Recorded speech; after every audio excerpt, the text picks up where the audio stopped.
जय हिंद साथियों, अभी लास्ट संडे को ही आपने अपना यूपीएससी का प्रीलिम्स दिया है। अब तक के मेरे करियर में जो मैंने देखा है, ये सबसे डिफ़िकल्ट पेपर रहा बच्चों के लिए। मैंने पेपर नहीं दिया, लेकिन अब मैं बच्चों से पेपर दिलवाता हूँ, तो मैं खुद इस बात को स्वीकार करता हूँ कि ये बहुत डिफ़िकल्ट पेपर रहा और बच्चे बहुत निराश हैं इससे। लेकिन फिर भी हमें याद रखना चाहिए कि पेपर डिफ़िकल्ट था या नहीं, 12,000 बच्चों का होना है इसमें। अगर 1000 पोस्ट हैं तो लगभग उसके 12 गुना 12,000 बच्चों को चांस मिलेगा कि वो वहाँ पे जाके मेंस लिखेंगे सेकंड स्टेज में। बहुत से लोगों का ये भी यहाँ पे आर्गुमेंट है कि सीसैट को इतना डिफिकल्ट बना दिया कि लोग उसे 2 घंटे में कर ही नहीं सकते। इस बात को मैं भी स्वीकार करता हूँ। सीसैट को इतना डिफिकल्ट बनाने का कोई मतलब नहीं बनता है। ये पेपर इस बात के लिए है कि ऐसे लोगों को सिलेक्ट किया जाए जो अच्छे डिसीजन मेकर्स हों, जो अच्छी पॉलिसी बना सकें, जो पॉलिसी को इंप्लीमेंट कर सकें। और ये सिर्फ एक माध्यम है लोगों की समझ को समझने का। कोई भी एस्पिरेंट है तो वो किस तरह से सोच रखता है, कितनी मेहनत कर सकता है, उन चीज़ों को समझने का है। ये कोई कैट का, आईबीपीएस का पेपर नहीं है, एसएससी का पेपर नहीं है जो कि सीसैट को इतना कठिन बना दिया जाए। अब जो भी है, इसके लिए हमारी क्या पॉलिसी होनी चाहिए, हमें तो हर चीज़ के लिए तैयार रहना होगा। जैसे ये होता है कि अगर आपको पहलवान बनना है तो आपको कसरत करनी ही पड़ेगी। अगर आपको बेस्ट पहलवान बनना है तो आपको बेस्ट पहलवान जो आज की डेट में है उसको हराने के लिए अपनी स्ट्रैटेजी बनानी होगी, उस तरह की ट्रेनिंग करनी होगी। जितना पसीना आपका ट्रेनिंग के दौरान बहेगा, उतना ही कम खून आपका आपके बैटल के दौरान बहेगा। यहाँ पे सीसैट को हम किस तरह से टैकल करें, ये हमें अपनी स्ट्रैटेजी बनानी होगी अगली बार के लिए। इस बार तो जो हुआ सो हुआ। अब प्रीलिम्स आप लोग देखिए आ गए। ऐसे बहुत से बच्चे होंगे जिनका प्रीलिम्स क्लियर भी होगा, लेकिन वो इतने हतोत्साहित हैं कि उनके 40 क्वेश्चन ठीक हो रहे हैं। अब पता नहीं कि 40 क्वेश्चन ठीक होने पे वैसे तो कट ऑफ लो जाने की काफी संभावना है, सीट्स भी 1000 के आसपास हैं, पेपर डिफिकल्ट भी रहा, इसलिए इसकी जो कट ऑफ है वो लो तो जाने की संभावना है, लेकिन अब कितनी लो जाएगी ये कह नहीं सकते। किसी को नहीं पता कि किसके 50 क्वेश्चन सही हुए हैं, किसके 50 से ऊपर सही हुए हैं और किसके 40 सही हुए हैं। और क्या पता 40 वाले का हो भी जाए, क्योंकि ये तो यूपीएससी डिसाइड करेगा कि किस किस को लेना है। जितने बच्चे लिए जाएंगे उसमें लास्ट बच्चे के कितने नंबर आएंगे ये तो समय बताएगा। लेकिन अब यहाँ पे लोग सोच रहे हैं कि हम क्या करें, क्या हम प्रीलिम्स की तैयारी करें या फिर कुछ असमंजस में है कि मेंस की तैयारी करें या ना करें। तो यहाँ पे अपने अनुभव के आधार पे मैं आपसे कुछ साझा करना चाहता हूँ अपने छोटे भाई बहनों से। मैं आपसे ये कहना चाहता हूँ कि मैंने भी अपनी तैयारी के दौरान इस फेज़ को फेस किया है। मेरे फ्रेंड है सुमित, क्या हुआ कि हमारा रिजल्ट आया, 4 लोग आपस में बातें कर रहे थे, हम साथ में तैयारी करते थे। सब ये बोल रहे थे कि अब क्या करें, बिल्कुल निराशा हमारे ऊपर हावी हो गई है और बिल्कुल मूड ऑफ है, किस तरह से हम करें। उन चारों में मैं अकेला ऐसा था कि यार अभी आज हम 1-2 दिन रिलैक्स करते हैं और उसके बाद फिर दोबारा से अपनी तैयारी शुरू करते हैं, integrated approach for prelims and mains. तो सुमित की कमेंट थी इस बात के ऊपर कि वैभव एक बात बता यार कि तेरे अंदर इतना हौसला कहाँ से आ जाता है, तू इतनी मोटिवेशन कहाँ से ले आता है कि अभी हमारा रिजल्ट आया है, प्रीलिम्स में हम फेल हो गए हैं, प्रीलिम्स क्लियर नहीं हुआ हमारा और लगातार ये हमारा दूसरा या तीसरा अटेम्प्ट है। और उससे पहले आप देखिए 2011 में पैटर्न भी चेंज हुआ था। तो बहुत सी चीज़ें हैं, बहुत सी फ्रस्ट्रेशंस होती हैं तैयारी के दौरान। तो मेरा तब वो पर्सपेक्टिव था 2012 में, और मैं आपको 2023 यानी तब से 11 साल बाद की बात बता रहा हूँ। वो चीज़ आज भी एप्लीकेबल है हर एस्पिरेंट की लाइफ पे। आइडियली जो होना चाहिए तो वो यही है कि आप अपने मेंस की तैयारी करिए। आपकी अप्रोच एक इंटीग्रेटेड अप्रोच होनी चाहिए, क्योंकि आप किसी टॉपर का इंटरव्यू भी देखेंगे तो वो आपको यही बताएंगे कि इंटीग्रेटेड अप्रोच होती है यूपीएससी की तैयारी में।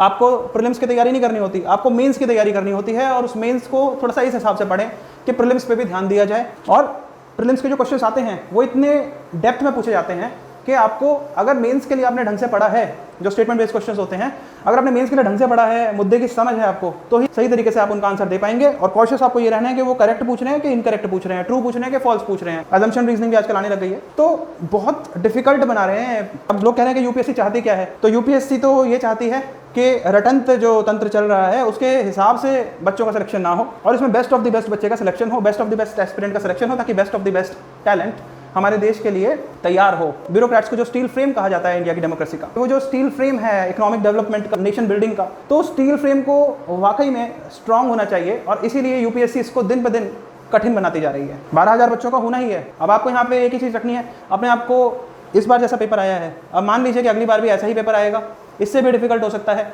तो इसकी एक ही काट है कि आप अपनी तैयारी करें, अपने ऊपर निर्भर रहें, आप किसी मटेरियल पे निर्भर ना रहें। आप मटेरियल को पढ़ें, चाहे आप स्टैंडर्ड बुक्स को पढ़ें, चाहे आप कोचिंग के नोट्स पढ़ें, चाहे आप क्लासेस को लें, लेकिन उसके बाद खुद के आपको एक समझ बनानी होगी, सोचना होगा उस टॉपिक के ऊपर और उस पर अपना पर्सपेक्टिव बना के और अपनी लैंग्वेज में उन आंसर्स को अपने नोट्स की फॉर्म में लिखना होगा। हर टॉपिक के ऊपर आपको लिखना है। जितने भी डायमेंशंस होते हैं उसके माइंड मैप्स आप बना लें। आंसर राइटिंग की प्रैक्टिस करें। आंसर राइटिंग मतलब नोट मेकिंग आप करें और उन नोट्स को इस हिसाब से बनाएं कि भाई यही इन नोट्स को आप देखेंगे माइंड मैप्स को, और उसी से आपके आंसर्स भी तैयार हो जाएंगे। आंसर राइटिंग प्रैक्टिस मैं आपको नहीं कह रहा हूँ इस समय सिर्फ इतना ही है कि आप अपना ये समझ लीजिए कि अगले साल आपको प्रीलिम्स देना है और वो बहुत अच्छे तरीके से देना है। लेकिन उस प्रीलिम्स की तैयारी में वो जो 1 साल का आप करंट अफेयर्स करते हैं ना, तो वो आप 1 साल का करंट अफेयर्स पढ़ना स्टार्ट कर दीजिए अब।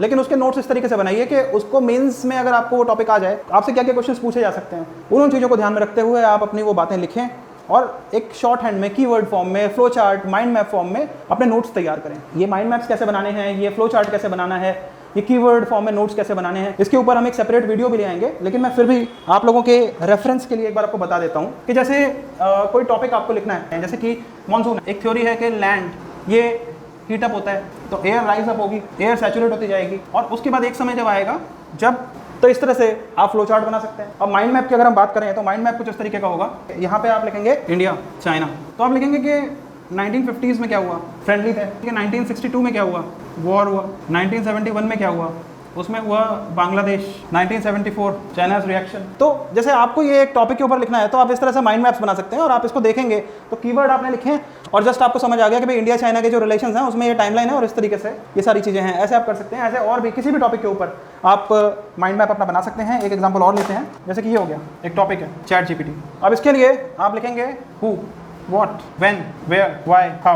तो मतलब ये जो क्वेश्चंस हैं, यानी कि who has created ChatGPT, या आप यहाँ पे उसका नाम लिख सकते हैं, जो भी वो ऑर्गेनाइजेशन है, जो बंदा है, और what it is about, आप उसके बारे में लिख सकते हैं कि ChatGPT है क्या। when मतलब कब इसको बनाया गया, where कहाँ पे है और कहाँ इसके यूजेस हैं। where में भी बहुत सारे क्वेश्चंस बन सकते हैं कि भाई कहाँ पे इसके यूजेस हैं, क्या सारी बातें हैं, इस तरह से। और why it is important, why it is a news। फिर उसके बाद how, कैसे ये काम करता है। फिर इसके कॉम्पिटिटर्स कौन है, जैसे बार्ड इसका कॉम्पिटिटर आ गया तो यहाँ पे भी आप लिख सकते हैं कि व्हाट में आप लिख सकते हैं कि इसका कॉम्पिटिटर भी है, ये एक्स्ट्रा इन्फॉर्मेशन आप इसलिए नहीं लिख सकते हैं। तो इस तरह से आपका ये हो गया माइंड मैप।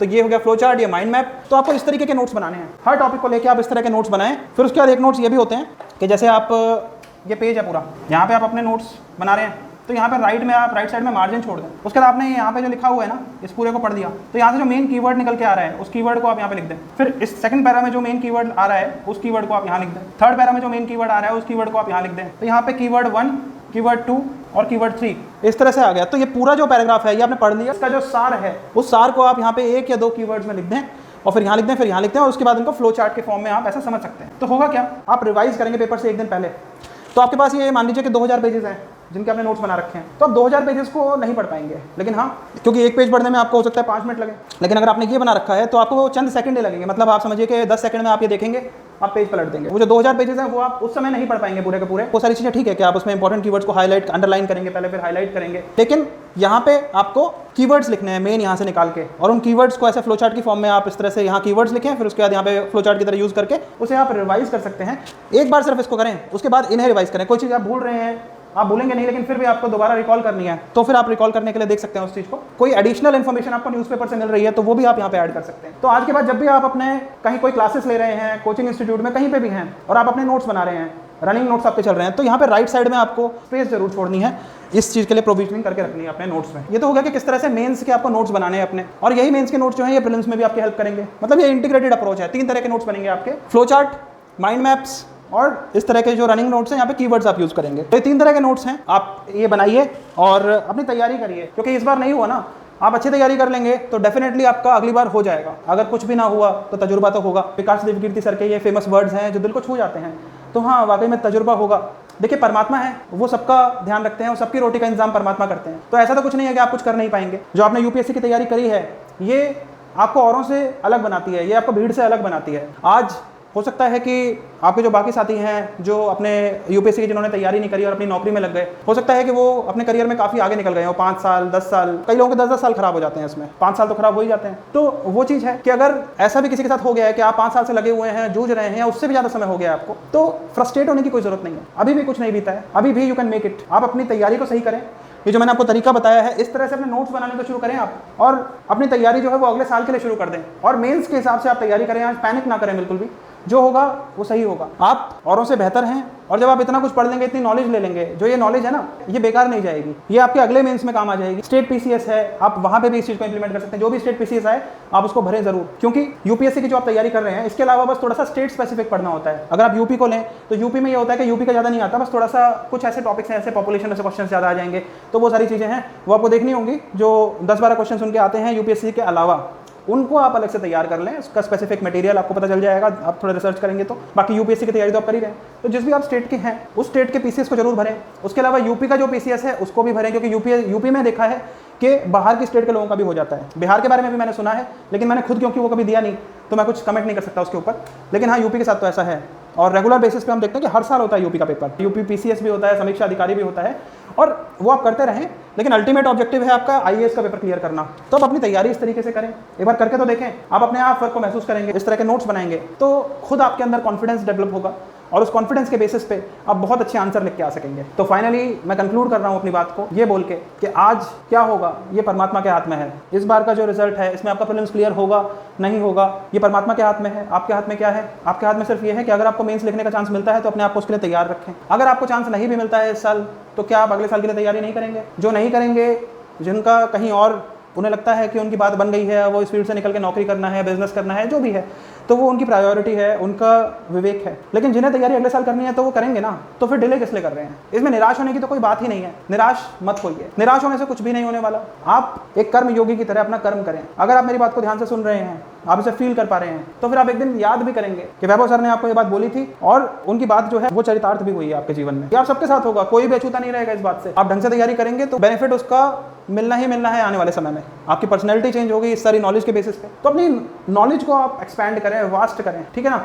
खुद पे निर्भर रहें, ये ना सोचें कि इस कोचिंग के नोट्स पढ़ दूंगा तो वो हो जाएगा, ऐसा कुछ नहीं होता। और दूसरा, फिर मैं एक चीज़ फिर से रिपीट कर रहा हूँ कि अगर आपको 1-to-1 काउंसलिंग सेशंस चाहिए तो 1-to-1 काउंसलिंग सेशंस का मैंने नया प्रोग्राम शुरू किया है। उसके लिए आप जो आपको नंबर दे रखा है इस वीडियो में मिल जाएगा, डिस्क्रिप्शन में भी वो नंबर है, आप उस नंबर पे कॉन्टैक्ट कर सकते हैं और अपने लिए स्लॉट बुक करा सकते हैं। और आपकी जो प्रिपरेशन से रिलेटेड आपको कोई डायलेमा है, आपको समझ नहीं आ रहा कि आप क्या करें, यूपीएससी की तैयारी से संबंधित कोई भी दिक्कत है आपको किसी भी प्रकार की, तो आप मुझसे कांटेक्ट कर सकते हैं। 2007 में मैं ग्रेजुएट हो गया था। ये 16 साल का मेरा अनुभव है इस फील्ड का, यूपीएससी का। बहुत सी मैंने गलतियां करी, बहुत से मेरे को छोटी छोटी सफलताएं मिली, बहुत सी बड़ी बड़ी असफलताएं मिली। तो उनके आधार पे आज मैं आपके सामने खड़ा हूँ और जो भी बातें बोल रहा हूँ वो मेरे अनुभव के आधार पे है। मेरा अनुभव है जिसने मुझे इस काबिल बनाया कि मैं आपके सामने आज मुखातिब हो रहा हूँ और इसके ऊपर अथॉरिटी से बोल रहा हूँ। मैंने बहुत से पेपर्स दिए हैं, मैंने यूपीएससी के मेंस लिखा है, मैंने state PCS, Haryana, UP, Madhya Pradesh, Rajasthan, इन सब के मेंस लिखे हैं। राजस्थान में मेरा सिलेक्शन भी हो गया था। उसी एक्सपीरियंस के बेसिस पे मैं समझता हूँ कि मैं आपके लिए आपको हेल्पफुल एडवाइस दे सकता हूँ ताकि आप भटके ना। इसी के साथ मैं सेशन को क्लोज करता हूँ। Thank you.